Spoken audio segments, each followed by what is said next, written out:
Саламатсыздарбы каналдын катталуучулары жана коноктору. Каналыбызда орус тилин жөнөкөй оңой тил менен үйрөнөбүз. Биз кечээ говорить, сказать деген сөздү өткөнбүз. Ошонун 3-чү бөлүгү. Говориттин разговаривать, раз деген приставка, разговаривать, сүйлөшүү дегенди билдирет экен. 2 жана андан ашык кишинин сүйлөшүүсүн. Я не люблю разговаривать на эту тему десе, мен бул темада сүйлөшкөндү жактырбайм деп айткан болот. Анан я разговариваю с мамой десе, разговариваю с мамой.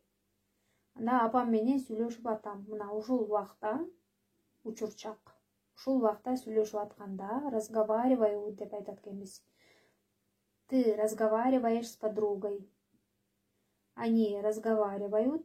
Она разговаривает, он разговаривает, вы разговариваете, мы разговариваем. Биз сүйлөшүп атабыз.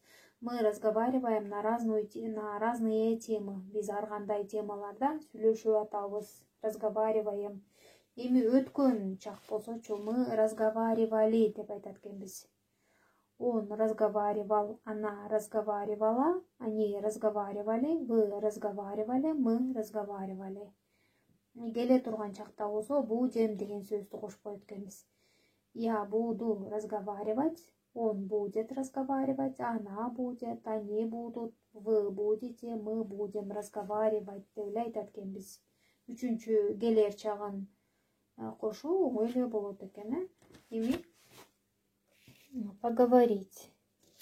Поговорить деген кандайдыр бир убакытты бөлүп, ошол жерде сүйлөшүү убакыты сүйлөшүү менен өткөрүү. Бул деле ошо сүйлөшүүнүн эле бир түрү экен да. Бирок мунун айырмасы люблю поговорить по телефону. Телефондо сүйлөшкөндү жакшы көрөм. Кел сүйлөшөлү деген сөз экен да, негизи поговорим деген. Же сүйлөшөт деген. Поговорим о работе. Жумуш жөнүндө сүйлөшөбүз. Биз сүйлөшө элекпиз, эми сүйлөшөбүз. Поговорят о нас, биз жөнүндө сүйлөшөт. Өзүңүз байкагандай бул жерде кыймыл аракет эми болот. Эми жумуш жөнүндө сүйлөшөбүз, эми сүйлөшөт биз жөнүндө деп айтып атабыз. А люблю поговорить дегенде мен жөнүнө айтып атам сизге. Мен телефондо сүйлөшкөндү жакшы көрөм деп элечи. Аны учур чакпы, келер чакпы, өткөн чакпы тактап айтпадым. Поговорить деп эле койдум. Эми өткөн жак болсочу кандай болот? Мисалы, я говорю по телефону. Азыр сүйлөшүп атам. Говорю, Анан сүйлөшкөндү жакшы көрөм. Люблю поговорить по телефону. А мурда сүйлөшкөнүмдү кандай айтам? Я поговорила по телефону. Мен аял кишимен поговорила дедим. Эркек кишилер поговорил по телефону. Мисалы, начальниңиз сизге айтты: Дастан, зайди ко мне, поговорим о работе. Дастан, менин кабинетиме кир, жумуш жөнүндө сүйлөшөбүз деди. Дастан кире элек эле, боло элек, кыймыл боло элек. Поговорим о работе. Дастан кирип, столго отуруп, анан сүйлөшүү башталат да, келер чак бул. Анан Дастан сүйлөшүп жарым сааттан кийин чыкты. Чыкса, биякта баарыбыз сурап атабыз. Эмнени сүйлөштүңөр? О чем говорили деп сурап атабыз. Антип Дастан айтат: мы поговорили о работе. Жумуш жөнүндө сүйлөштүк. Уже сүйлөшүп бүтүштү. Ошондо сүйлөшүп бүткөн болсо поговорили деп айтат экенбиз. Сүйлөшө турган болсок поговорим деп айтат экенбиз. Поговорят о нас, биз жөнүндө сүйлөшөт.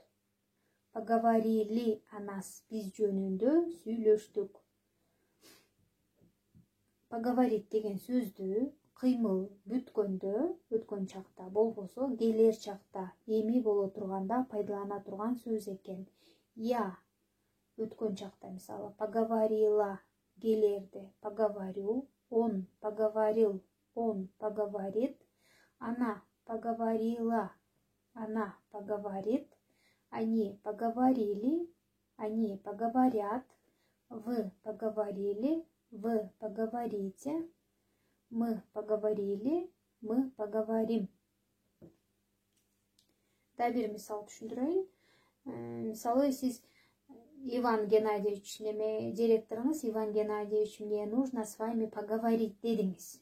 Сиз менен сүйлөшүм керек. Мне нужно с вами поговорить. Азырбы кийинби айткан жоксу, сиз менен сүйлөшөйүн дедим эле деп койдуңуз. Мне нужно с вами поговорить. Анан Нуриля, давай завтра деп койду. Эртең деди. Давай поговорим завтра. Кел эртең сүйлөшөлү деди. Эртең менен сиз администратор Денис менен ал сөзүңүздү сүйлөшүп тактап алдыңыз. Сизге акча берип турууга мага деп сурадыңыз мисалычы. Анан мен мейли берип турабыз, мен бухгалтерге айтып берип коем деп ал чечип койдуңуз Денис менен. Анан обедте директор келет дагы айтат: Нурила, о чем ты хотела со мной поговорить? Эмне жөнүндө сүйлөшөйүн дедиң эле? О чем хотела поговорить? Нет, спасибо. Мы с Денисом уже поговорили. Жок, рахмат. Денис менен уже сүйлөштүк. Поговорили уже дедиңиз. Ошондой кылып пайдаланат экенсиз. Же бүткөнүн, же боло тургандыгын айтып. Договорить деле айтайын. Договорить көп болуп кетет. Договорить сүйлөп бүттү. Муну дагы кыймыл бүткөндүгүн, болбосо эми болот экендигин гана билдире турчу сөз экен бул дагы.